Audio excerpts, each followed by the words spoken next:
Sobre el projecte també n'ha parlat el delegat del Govern a les Terres de l'Ebre, Xavier Pallarès, que ahir va estar present a la signatura d'aquest conveni. El delegat s'ha mostrat molt satisfet per l'acord, del qual en podrien sortir beneficiats sectors com el de la construcció, el moble o el turisme.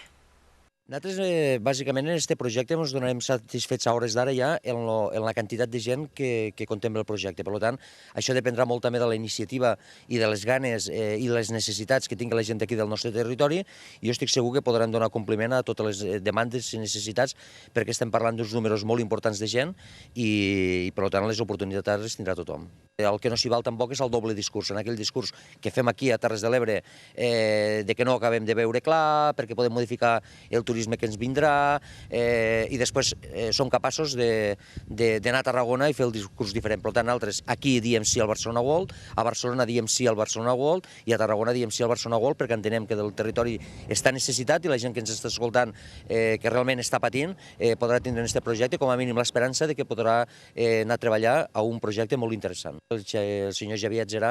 també es va comprometre a fer totes les gestions que estiguen al seu abast per a que precisament una part important del nostre territori, com és el sector del moble, pugui tindre aquesta recompensa. I altres alcaldes anàvem més pel tema del que és la construcció, una eina bàsica per al nostre territori, que teníem tot un seguit d'empreses i tenim molt potència aquí a casa nostra, i estic segur que aquestes empreses trobaran amb el Barcelona World una solució a la seva problemàtica i intentar que un tant per cent de la gent que avui està a PortAventura i de la gent que anirà al Barcelona World, d'esta gran quantitat de visitants que es preveuen i que ja té, si únicament un 1%, i és molt poqueta cosa, un 1% destinés part de les seves vacances a vindre a les Terres de l'Ebre, això el sector hoteler i turístic d'aquí de casa nostra ho notaria de manera molt bèstia.